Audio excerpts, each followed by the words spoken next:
আর আপনি যত পাপ করেন না কেন মায়ুস হবেন না, মন ছোট করবেন না। আপনার একটা সেজদা, যে সেজদা আপনি চোখের পানি ঢেলে দিয়েছেন আল্লাহর কাছে, যে আল্লাহ আমার ভুলগুলো তুমি মাফ করে দাও, আমার তওবা তুমি কবুল করো, ইনশাল্লাহ দেখবেন ওই একটা সেজদা যদি কবুল হয়ে যায় আল্লাহ পাক আপনার সব গুনাহ মাফ করে দিবেন ইনশাল্লাহ। নামাজটা ছাড়েন না, যত পাপ করছেন করেন, আমি বলি নামাজ ছাড়েন না, ইনশাল্লাহ একদিন নামাজই আপনাকে পাপ থেকে বের করে আনবে ইনশাআল্লাহ। আর শয়তান আপনাকে হতাশ করতে চাইবে, শয়তান আপনাকে হতাশ করতে চাইবে যে তুই তো গার্লফ্রেন্ডের সাথে কথা বললি, রাতের বেলা পর্ন দেখলি, তুই তো ফ্রি মিক্সিংয়ে আছিস, তুই মাদক দ্রব্য খাচ্ছিস, তুই কাজে ফাঁকি মারিস, তুই ট্যাক্স আদায় করিস নাই, দুর্নীতি করছিস, তুই আবার নামাজ পড়বি কেন? শয়তান আপনাকে এগুলো বোঝাবে কিন্তু, যে নামাজ তো আমার শোভা পায় না, আমি তো অনেক পাপী মানুষ, এই ধোকায় পা দিবেন না। আপনি নামাজ কন্টিনিউ করতে থাকেন, ইনশাল্লাহ আল্লাহ পাক আপনাকে পাপ থেকে বের করে আনবেন ইনশাল্লাহ। ওই নামাজটা যদি ছেড়ে দেন তাহলে আর কোনো হাতিয়ার বাকি থাকবে না। আর আপনি যত পাপ করেন না কেন মায়ুস হবেন না, মন ছোট করবেন না। আপনার একটা সেজদা, যে সেজদা আপনি চোখের পানি ঢেলে দিয়েছেন আল্লাহর কাছে, যে আল্লাহ আমার ভুলগুলো তুমি মাফ করে দাও, আমার তওবা তুমি কবুল করো, ইনশাল্লাহ দেখবেন ওই একটা সেজদা যদি কবুল হয়ে যায় আল্লাহ পাক আপনার সব গুনাহ মাফ করে দিবেন ইনশাল্লাহ। হতাশ হবেন না, শয়তান হতাশ করতে চাইবে মানুষকে, শয়তান মানুষকে হতাশ করতে চাইবে। এমনকি আপনার যদি পাহাড়ের পরিমাণ ঋণ থাকে, ওই ঋণ শোধ করার ব্যবস্থা আল্লাহ পাক করে দিবেন ইনশাআল্লাহ তাআলা।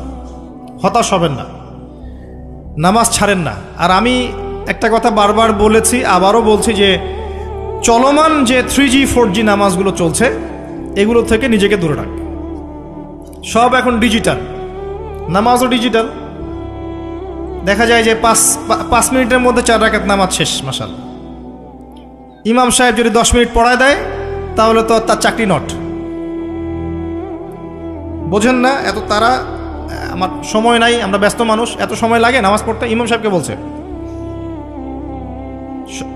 কমিটি ইমাম সাহেবকে চার্জ করছে, অথচ ইমামের উচিত তাদেরকে চার্জ করা। উল্টে গেছে এখন আর কি। ওইদিকে আসবো আমি। দাসী তার মনিবকে জন্ম দিবে, মানে সমাজের ন্যায় অন্যায় ভালো মন্দ হক বাতিলের মানদণ্ড উল্টে যাবে। দাসী কখনো মনিবকে জন্ম দেয়? মানদণ্ড উল্টে যাবে। আসেন রিল্যাক্সে নামাজ পড়বেন ইনশাআল্লাহ, আল্লাহ পাক তৌফিক দান করুন। নামাজের মধ্যে যা পড়ছেন এটাকে বোঝার চেষ্টা করতে হবে অর্থটা, তখন দেখবেন নামাজে মনোযোগ বাড়বে ইনশাআল্লাহ। তার আগে অজুটাকে ভালো করে করবেন, তাড়াহুড়া করে অজু করবেন না, রিল্যাক্সে অজু করেন, অজুর অঙ্গগুলোকে সুন্দর করে ধন। অজু পরিষ্কার হয় না, এই জন্য নামাজে মনোযোগ থাকে না। আর একটা বদভ্যাস আমারও আছে, আপনাদের সবারও আছে আমি জানি, অজুতে আমরা যে পরিমাণ পানি খরচ করি, এই পরিমাণ পানি দিয়ে নবী সাল্লাল্লাহু আলাইহি ওয়াসাল্লাম গোসল করতেন। হ্যাঁ, আর আপনার মাথায় যত চুল আছে তার চেয়ে বেশি চুল ছিল নবী সাল্লাল্লাহু আলাইহি ওয়াসাল্লামের মাথায়। আপনার 2-3 জনের মাথায় যত চুল আছে তার চেয়ে বেশি চুল ছিল নবী সাল্লাল্লাহু আলাইহি ওয়াসাল্লামের মাথায়। তারপরেও তিনি অল্প পানি দিয়ে গোসল করে ফেলতেন।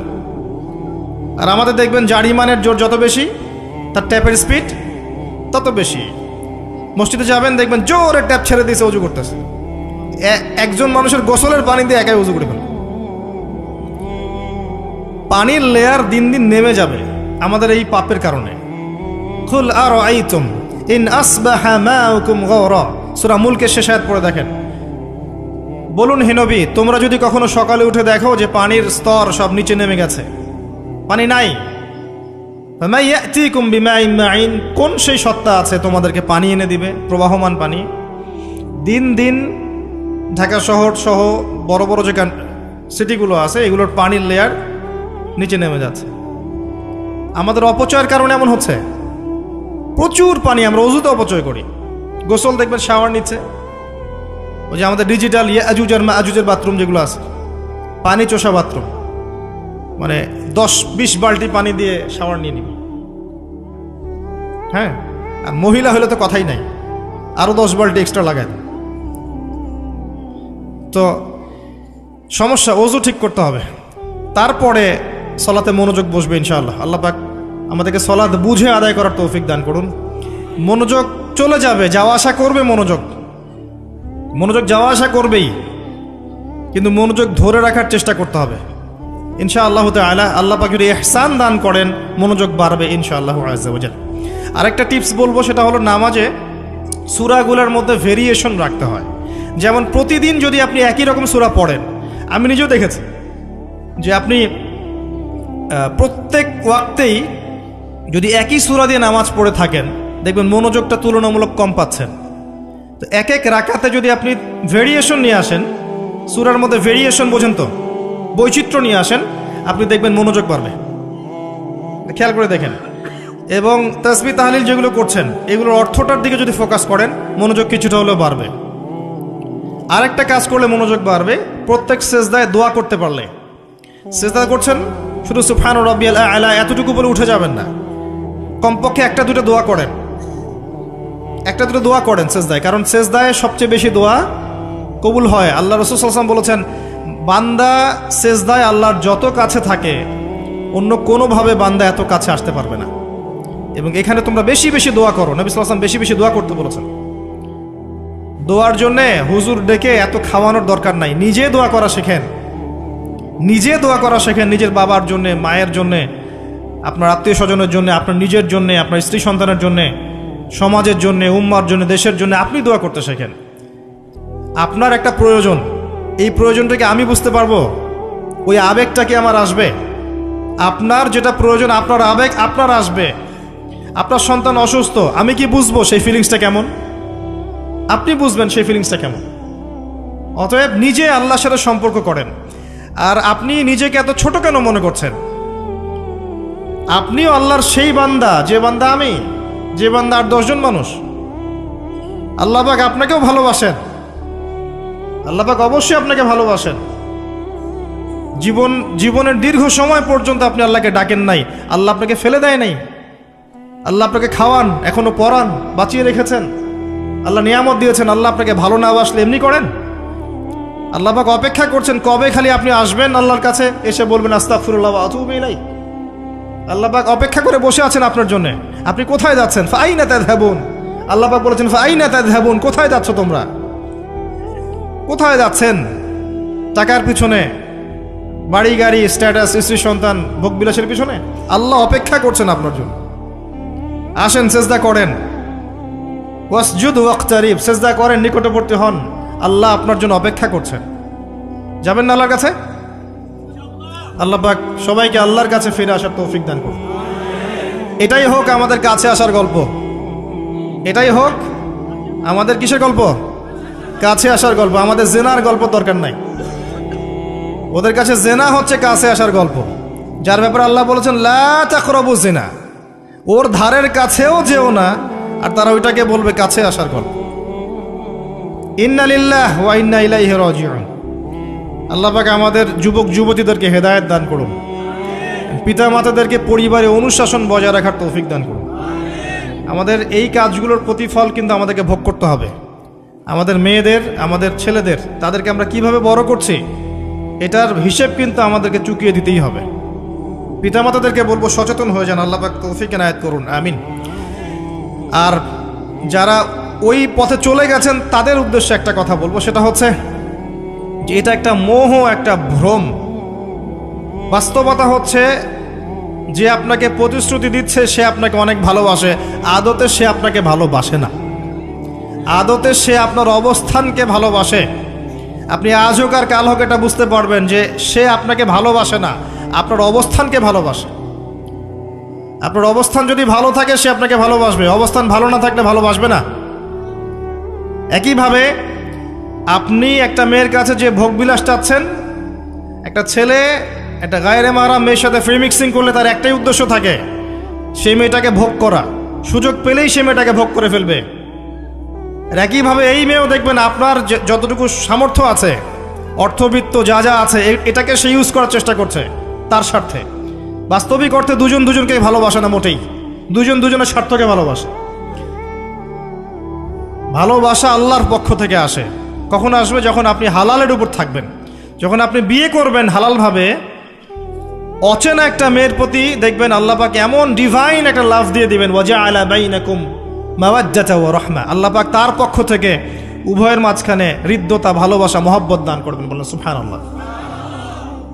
এটা ডিভাইন, আল্লাহর পক্ষ থেকে আসবে, ঐশ্বরিক। আর বাকিটা হচ্ছে পৈশাচিক, শয়তানি, প্রবৃত্তির দাসত্ব, ভোগবাদী।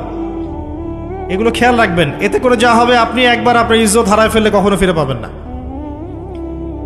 অদ্ভুত বিষয়, মানে এই বিষয়গুলোকে আমরা কিছু মনেই করি না এখন। আমরা কিন্তু কিছু মনেই করি না, মনে করি এটা একটা মানে সোশ্যাল কালচার, গার্লফ্রেন্ড বয়ফ্রেন্ড থাকবে, একটা সোশ্যাল কালচার। এভাবে যে কত ছেলে কত মেয়ে, লক্ষ লক্ষ কোটি কোটি নিত্যদিন জেনা করছে, আল্লাহ ভালো জানে। আল্লাহ পাক আমাদের যুব সমাজকে হেদায়েত করুন, আমিন। আর যে প্রশান্তির জন্য আপনি তার কাছে যাচ্ছেন, সেটা তার কাছে নাই। প্রশান্তি আছে কোরআনের কাছে, প্রশান্তি আছে নবীর সুন্নায়, প্রশান্তি আছে আল্লাহর জন্য সেজদায়। তার আল্লাহর জন্য আল্লাহকে স্মরণ করে আপনি কাঁদবেন, প্রশান্তি পাবেন। আল্লাহর জন্য কিছু কাজ করবেন, তার দিনের কোনো খেদমত করবেন, প্রশান্তি পাবেন। আল্লাহর কোরআনের 10টা আয়াত মুখস্থ করেন, মনে এমন শান্তি আসবে যেটা আপনি কোথাও পাবেন না। আমি চ্যালেঞ্জ করে বলছি আপনাকে, আপনি আল্লাহর কিতাবের আজকে গিয়ে 5টা আয়াত মুখস্থ করেন, অর্থটা পড়বেন, কয়েকবার চর্চা করেন, মানুষকে শোনান, আপনি মনে এমন একটা প্রশান্তি পাবেন যেটা পৃথিবীর কোনো জায়গায় পাবেন না। এখানে প্রশান্তি এত এত বেশি মাত্রা আসবে, যার খবর যদি ওই পশ্চিমারা জানতো, তাহলে আমার কলিজায় বোম মেরে উড়িয়ে দিত। কথা বুঝতে পারেন নাই? আল্লাহর পথে চললে যে প্রশান্তিটা পাওয়া যায়, এর খবর যদি ইসলামের শত্রুরা জানতো, তাহলে মুসলিমদের কলিজায় পারমাণবিক বোমা মারত। তারা জানে না কি প্রশান্তি এখানে পাওয়া যায়। আপনি যে প্রশান্তির জন্য এখানে যাচ্ছেন, এটা ওখানে নাই। কোরআনের কাছে আছে, সেজদায় আছে, নামাজে আছে, তাহাজ্জুদে আছে, আল্লাহর জিকিরে আছে। আর নেককার স্ত্রীর কাছে আপনি প্রশান্তি পাবেন। এটা আল্লাহ আপনাকে গিফট দিয়েছেন। আদম আলাইহিস সালামকে আল্লাহ পাক দিয়েছেন না? তার একাকী বোধ হচ্ছিল জান্নাতে, আল্লাহ পাক সঙ্গিনী সৃষ্টি করেছেন। এখানে আপনি প্রশান্তি পাবেন, বাকিগুলো প্রশান্তির উৎস নয়। পরে দেখা যাবে ওখানে ছাকা খেয়েছে, খেয়ে তারপরে মাদক সেবন করবে, তারপরে মিউজিকের কাছে যাবে, তারপরে দেখবেন যে পতিতালয়ে যাচ্ছে, তারপরে হয়তো গুন্ডামি করবে, জীবনটা উচ্ছৃঙ্খল হয়ে গেল। কেউ কেউ আত্মহত্যাও করবে, কারণ হচ্ছে ওই যে শুরুতে একটা মেয়ের সাথে প্রেম করে ছাকা খেয়েছে, ওখানে প্রশান্তি খুঁজেছে, শয়তান এদেরকে নিয়ে খেলেছে, এক পর্যায়ে দুজনের জীবন নষ্ট করে ফেলে দিল। আদতে কি হলো? মুসলিম উম্মাহ থেকে 2টা নক্ষত্র ঝরে গেল। হয়তো ওই যুবককে দিয়ে দিনের কোনো খেদমত হতো, এখন আর হলো না। হয়তো ওই যুবক তার যৌবনকালটা ইবাদত করে কাটাতে পারত, আরও সে ছায়া পেত, আর পেল না। শয়তান সাকসিড, শয়তান জিতে গেল। এ হচ্ছে বাস্তবতা। বাস্তবতা বোঝেন, আল্লাহর কাছে ফিরে আসেন, আল্লাহ আপনার অপেক্ষা করছেন। আসবেন না আল্লাহর কাছে? এটাই হোক আল্লাহর কাছে আমাদের কাছে আসার গল্প। আল্লাহ পাক আমাদেরকে তৌফিক দান করুন, আল্লাহুম্মা আমিন। তো সুন্নতের কথা বলতে গিয়ে আসলাম। নবী সাল্লাল্লাহু আলাইহি ওয়াসাল্লামের সুন্নাহ আমরা যেন আমাদের সামগ্রিক জীবনে পালন করার চেষ্টা করি, আল্লাহ পাক চেষ্টাটা যেন কবুল করেন, আমিন। এরপরে আছে সালাতের কথা, তারপরে আছে আপনার যাকাতের কথা। নিসাব পরিমাণ সম্পত্তি হয়ে গেলেই যাকাত দিতে হবে। এটা নফল কিছু নয়, ফরজ জিনিস। যদি আপনি সামর্থ্যবানদের যাকাতগুলো কালেক্ট করতে পারতেন, কেউ যদি পারত, দেখতেন এই যাকাতের অর্থগুলো দিয়ে এত এত মানে বিগ বিগ প্রজেক্ট করা যেত, যেটা আপনি কল্পনা করতে পারবেন। এটা কিন্তু নফল কিছু নয়, দিতেই হবে, বাধ্যতামূলক। যাকাত আল্লাহ পাক এই জন্য ফরজ করেছেন, যাতে করে সমাজের মধ্যে ধনী এবং গরিবের সাম্য বজায় থাকে। এটা গরিবের হক। যাদের উপর যাকাত ফরজ হয়েছে তারপরেও যাকাত দিচ্ছে না, এদের সম্পত্তিগুলোকে আল্লাহ পাক কিয়ামতের দিন গলাবেন, মানে ধাতুতে পরিণত করে গলাবেন, গলিয়ে কপালে, গালে, পিঠে, চেহারায় লেপটে দিবেন। বলেন নাউজুবিল্লাহ। সূরা তাওবা পড়ে দেখেন, সূরা তাওবার মধ্যে এটা আছে। সম্পত্তি গলানো হবে, গলে একটা সোনা, তামা, ব্রোঞ্জ এগুলো গলালে কেমন হবে? এগুলো উত্তপ্ত করে যদি গায়ে লাগিয়ে দেওয়া হয়, কেমন শাস্তি হবে? বলা হবে এটাই সেই তোমার সম্পদ যা তুমি সঞ্চয় করেছিলে, আজকে এটা আযাব ভোগ করো। নাউজুবিল্লাহ। এটা সমাজের সাম্য বজায় রাখে, গরিব আর ধনীর মধ্যে একটা ব্যালেন্স বজায় রাখে। এটা গরিবের হক। যখন আমরা যাকাত দিব না, গরিব মানুষের মাথাপিছু যে মানটা আছে জীবনযাত্রা, এটা আরও কমে যাবে। এটাতে শুধুমাত্র একটা রাষ্ট্রেরই উপকার হয় না, ব্যক্তি পর্যায়ে উপকার হয়। যখন ব্যক্তি পর্যায়ে যাকাত চলে যাবে সবার হাতে হাতে, দেখবেন আজকে যে খেতে পারছে না, সে কালকে দুবেলা খেতে পারবে ইনশাআল্লাহ। আর অনেক মুসলিম আছি আমরা যারা সালাত পড়ি, যাকাত দেই না, আছি না? জাকাতকে আমরা ফরজই মনে করি না। যদি বলা হয় ইসলামের 5টা পিলার বলেন, বলবে কালিমা, নামাজ, রোজা, হজ, জাকাত। জাকাত সবচেয়ে শেষে, তাই না? জাকাতকে পাঠাইছে সবচেয়ে শেষে, অথচ আল্লাহ বলেছেন কালিমা, তারপরে সালাত, তারপরে জাকাত, তারপরে সওম, তারপরে হজ। জাকাতকে গুরুত্ব দিন, এটা ইসলামিক অর্থনীতির মূল ভিত্তি। জাকাতের উপরে আল্লামা তকি উসমানী শাইখের একটা বই আছে, এই বইটা পড়তে পারেন, অত্যন্ত চমৎকার। জাকাত নিয়ে বিস্তারিত আলোচনা করা হয়েছে এবং জাকাত কিভাবে মানবতার উপকার করবে এটা বলা আছে। আজকে এটা টপিক না, আমি না হলে অনেক লম্বা কথা বলতে পারতাম। আল্লাহ পাক আমাদের সবাইকে জাকাত দেওয়ার তৌফিক দান করুন, আমিন। এরপরে সওমের কথা বলেছেন, সওম ইনশাল্লাহ সামনে আসবে, আমরা সবাই রাখবো। আল্লাহ পাক আমাদের সবাইকে 30টা সওম, পুরো মাস সওম রাখার তৌফিক দান করুন, আমিন। এবং সওমটা শুধু না খেয়ে থাকার, পিপাসার্থ থাকার নাম নয়, বরং আল্লাহ পাকের যাবতীয় নিষেধ ছেড়ে দেওয়ার নাম কিন্তু সওম। এটা একটা হিজরত, মানে আল্লাহ পাক যত বিষয় নিষেধ করেছেন এগুলোকে ছেড়ে দেওয়ার নাম কিন্তু রোজা বা সওম। শুধু না খেয়ে থাকার নাম সওম নয়। না খেয়ে থেকে কেউ যদি গালি দেয়, গীবত করে, সুদ খায়, জিনা করে, তার কি রোজা হবে? হবে না। আল্লাহ পাকের নিষেধগুলো বর্জন করলে পরে রোজা হবে ইনশাল্লাহ। এর উদ্দেশ্য কি? তাকওয়া অবলম্বন করা। কুতিবা আলাইকুমুস সিয়াম কামা কুতিবা আলাল্লাযিনা মিন ক্বাবলিকুম লাআল্লাকুম তাত্তাকুন। উদ্দেশ্যটা কি? লাআল্লাকুম তাত্তাকুন। আল্লাহ পাকের নিষেধ না ছাড়লে কি কেউ তাকওয়া অবলম্বন করতে পারবে? অতএব সিয়ামের মূল উদ্দেশ্য কি? তাকওয়া অবলম্বন করা, আল্লাহ পাকের যাবতীয় নিষেধগুলোকে বর্জন করা। আল্লাহ পাক আমাদেরকে সিয়াম রাখার মতো রাখার তৌফিক দান করুন। রমজান মাসে আমরা ইফতার করাবো বেশি বেশি ইনশাআল্লাহ। বেশি বেশি মানুষকে ইফতার করাবেন, বেশি বেশি নফল দান সাদাকা করবেন, জাকাতগুলো দিয়ে দিবেন। রমজান মাসে কিয়ামুল লাইল করবেন, তারাবির নামাজ সুন্দর করে লম্বা করে পড়বেন। রাকাত সংখ্যা নিয়ে ঝগড়া করেন না। আমরা যে কাজগুলো করি ঝগড়াটা বেশি করি। কোয়ালিটি দেখবেন আল্লাহ, কোয়ালিটি, কোয়ান্টিটি না। নামাজটা কেমন কোয়ালিটি সম্পন্ন ছিল। এবং এই রমজান মাসে সবচেয়ে বেস্ট নিয়ামা হচ্ছে কোরআন। এই মাসে কি হয়েছে? কোরআন নাজিল হয়েছে। এই কোরআনকে সময় দিতে হবে। যারা কোরআন তেলাওয়াত করতে জানি না, রমজান মাসে শিখতে হবে। যারা জানেন তারা খতম দিবেন, তেলাওয়াত করবেন, খতম দিবেন। যারা আরও ভালো জানেন তারা গবেষণা করবেন, পুরো কোরআনটা গবেষণা করবেন। পারা যাবেন ইনশাল্লাহ। আল্লাহ পাক সবার আগে আমাকে, অতঃপর আপনাদের সবাইকে তৌফিক দান করুন, আমিন। এবং দিনের জন্য তালিম করবেন, ইমানের আলোচনা করবেন, মসজিদে দার্স দিবেন, ইফতার করাবেন, গরিবদেরকে সাদাকা করবেন, ওসর দিবেন, ফিতরা আদায় করবেন। রমজান মাসটাকে একটা ইসলামের ইবাদতের সংস্কৃতি বানিয়ে ফেলবেন। রমজানের প্রতিটা মোমেন্টকে কাজে লাগানোর চেষ্টা করবেন। আল্লাহ পাক সবাইকে তৌফিক দান করুন, আল্লাহুম্মা আমিন।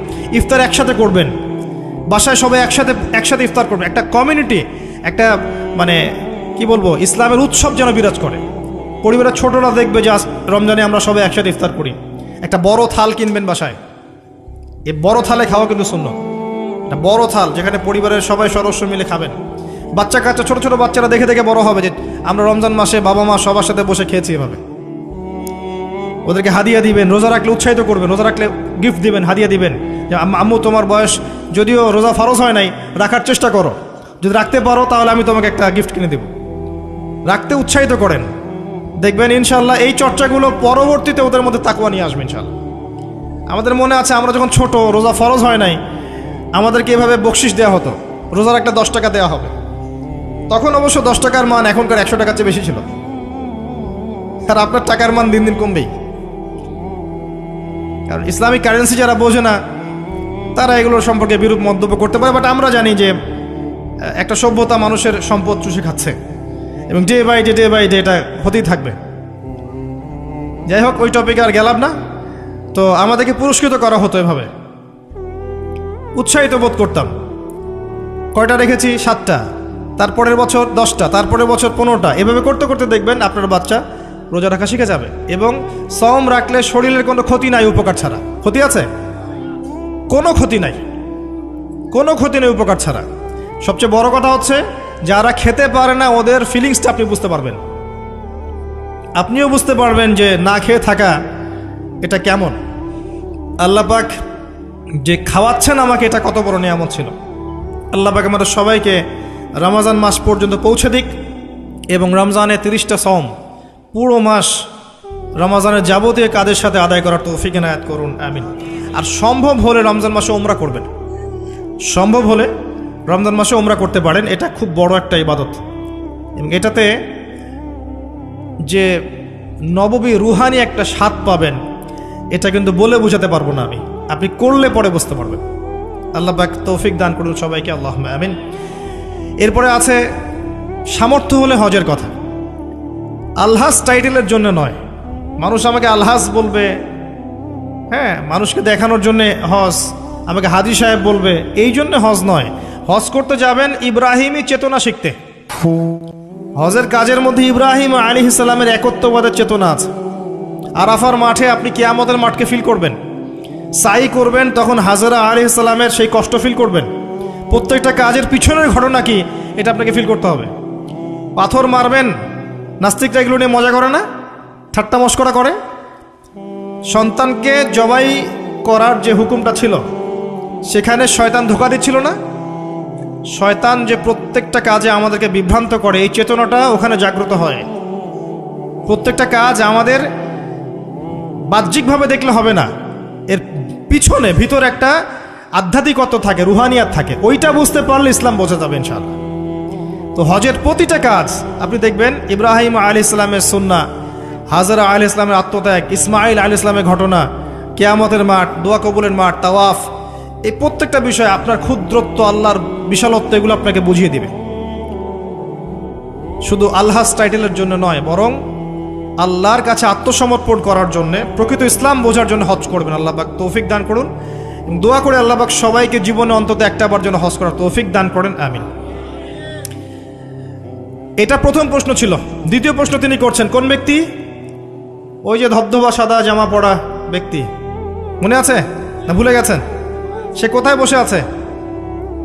হ্যাঁ, সামনে, হাঁটুর সাথে হাঁটু লাগিয়ে, হাত কোথায়? উরুর উপরে।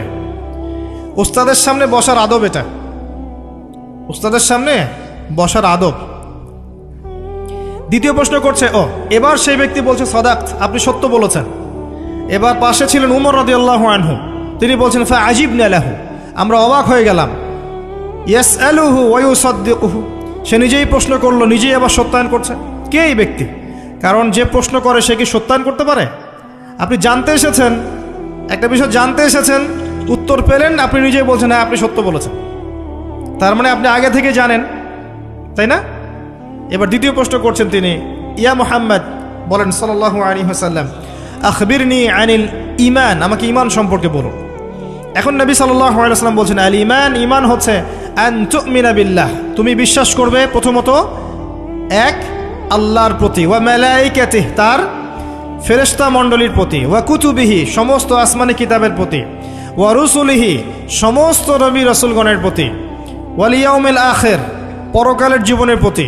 6 নাম্বার, ওয়া আন তুমিনা বিল কদরি খায়রিহি ওয়া শাররিহি, এবং তুমি ঈমান আনবে, বিশ্বাস করবে তাকদীর বা ভাগ্যের ভালো মন্দের প্রতি। এই 6টা বিষয়ের প্রতি মনে বিশ্বাস করবে, মুখে স্বীকার করবে এবং কাজে বাস্তবায়ন করবে, এর নাম হচ্ছে ঈমান। মনে থাকবে কয়টা বিষয়? 6টা। এখানে একটা কথা আমি বলি, আগেও বলেছি আবার বলছি, এই 6টা বিষয় গায়েবের বিষয়, এগুলোকে আপনি যুক্তি, বিজ্ঞান, দর্শন দিয়ে প্রমাণ করতে পারবেন না। পারবেন? পারবেন না। পরীক্ষা নিরীক্ষা, যুক্তি, বিজ্ঞান, দর্শন দিয়ে ল্যাবরেটরিতে বসে কি আল্লাহ, ফেরেশতা, আসমানি কিতাব, নবী রাসূল, পরকালে পরীক্ষা করা যায়? যায় না। এগুলো কিসের বিষয়? গায়েবের বিষয়। আল্লাযীনা ইউমিনুনা বিল গায়ব, মুত্তাকি কারা? যারা গায়েবে বিশ্বাস করে, এদের জন্যই হচ্ছে আলিফ লাম মিম যালিকাল কিতাব লা রাইবা ফিহি হুদাল লিল মুত্তাকিন। তো ঈমানের 6 পিলারকে 3টা কাজ করতে হবে, মনে বিশ্বাস, মুখে স্বীকৃতি এবং কাজে বাস্তবায়ন। যারা শুধু বিশ্বাসটাকেই সবকিছু মনে করে, এদেরকে বলা হয় মুরজিয়া বা শৈথিল্যবাদী। আর যারা কাজ করতে গেলেই পান থেকে চুন খসলেই কাউকে কাফের বলে ফেলে, এদেরকে বলা হয় খাওয়ারেজ বা খারেজি। আহলে সুন্নাহ ওয়াল জামায়াতের আকীদা হচ্ছে মাঝখানে। ঈমানের বেইজ হচ্ছে দুটো জিনিস, মনে বিশ্বাস, মৌখিক স্বীকৃতি। কাজে বাস্তবায়ন হচ্ছে ফুরু বা শাখা। কাজ করতে গিয়ে যদি আপনার ভুল হয়, কবিরা গুনাহ করে ফেলেন, আপনি কাফের হবেন না, বরং ফাসেক বা জালেম হতে পারেন। এবং কবিরা গুনাহ করে ফেললেই কাউকে হত্যা করা জায়েজ নাই, তার তওবার দরজা কি আছে? খোলা আছে। এই হলো ঈমান। তারপরে তিনি আবার প্রশ্ন করছেন, ইয়া মুহাম্মদ, বলেন সাল্লাল্লাহু আলাইহি ওয়াসাল্লাম, আখবিরনি আনিল ইহসান, আমাকে ইহসান সম্পর্কে বলুন।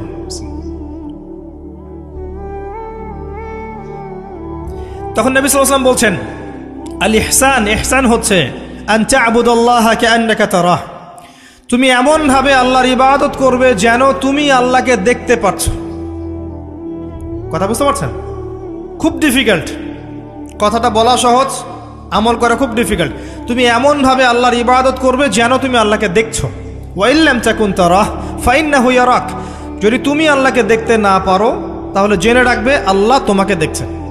এই কনসিয়াসনেসের নাম হচ্ছে ইহসান, আত্মশুদ্ধি, আল্লাহ কনসিয়াসনেস। যদি কারোর মধ্যে ইহসান থাকে সে কি পাপ করতে পারবে? সে কেউ যদি ফিল করে যে আল্লাহ আমাকে দেখছেন প্রত্যেকটা কাজে, ইবাদতে, ব্যবসায়, মুআমালাতে, সামাজিক বিষয়ে, চাকরি বাকরি, ওয়ার্ল্ড অ্যাফেয়ার্স, প্রত্যেকটা বিষয়ে যদি কেউ মনে করে আল্লাহ আমাকে দেখছেন, তাহলে কি কারো পক্ষে পাপ করা সম্ভব? এই চেতনাটা আল্লাহ পাক জাগ্রত করতে বলেছেন। আল্লাহ পাক আমাদের সবাইকে আমলে, আকীদায়, মুআমালাতে ইহসান দান করুন, আল্লাহুম্মা আমিন। আর এই ইহসানের সাথে একটা শব্দ সম্পর্কিত, এর নাম হচ্ছে তাকওয়া। একটা আপনাদের এখানে সি বিচ আছে না, ধরেন একটা সি বিচের মধ্যে কিছু কাচের টুকরা ফেলে দেওয়া হয়েছে, ছোট্ট একটা জায়গায় সৈকতে কাচের কিছু টুকরা ফেলে দেওয়া হয়েছে। আপনাকে বলা হলো যে এর উপর দিয়ে হাঁটেন। এখন আপনি কিভাবে হাঁটবেন? নর্মালি হাঁটবেন না পাগুলো ফেলে ফেলে খুব কেয়ারফুলি হাঁটবেন? এই হাঁটাটা হচ্ছে তাকওয়া। এই হাঁটাটার এক্সাম্পল হচ্ছে তাকওয়া। মানে এই কাচের টুকরাগুলো হচ্ছে গুনাহ, শয়তানের ট্র্যাপ, ফাসাকি, জুলুম, অন্যায়, অত্যাচার, পাপ। এখান থেকে বেঁচে বেঁচে আপনাকে পা ফেলতে হবে, এর নাম তাকওয়া। আর কখন ফেলা সম্ভব হবে? যখন আমি ফিল করব আল্লাহ আমাকে দেখছেন। এই কনসিয়াসনেস না থাকলে এটা হবে না। টেবিলের তল দিয়ে আপনি ঘুষ দিচ্ছেন, যে নিচ্ছে সে যদি ওই সময় চিন্তা করে আল্লাহ আমাকে দেখছেন, নিতে পারবে? ব্যবসা করছেন, মাপে ওজন কেউ দেখছে না, কাস্টমার দেখে নাই, আপনি দেখছেন, বুঝতে পারছেন। আপনি যদি ওই সময় চিন্তা করেন যে আল্লাহ আমাকে দেখছেন, এ দেখে নাই, আপনি কি কম দিতে পারবেন? পারবেন না। বোনের সম্পত্তি আপনি সিস্টেম করে নিতে পারেন, বোন শিক্ষিত না, বোঝে না, আপনি চিন্তা করছেন আল্লাহ তো আমাকে দেখছেন, পারবেন নিতে? প্রতিটা কাজ যদি এতটুকু মানুষ ফিল করে যে আল্লাহ আমাকে দেখছেন, আপনি পারবেন না করতে। এরপরেও যদি পাপ হয়ে যায়, দেন তওবা করে ফিরে আসতে হবে। আল্লাহ পাক সবাইকে তাকওয়া অবলম্বন করে তৌফিক এনায়েত করুন।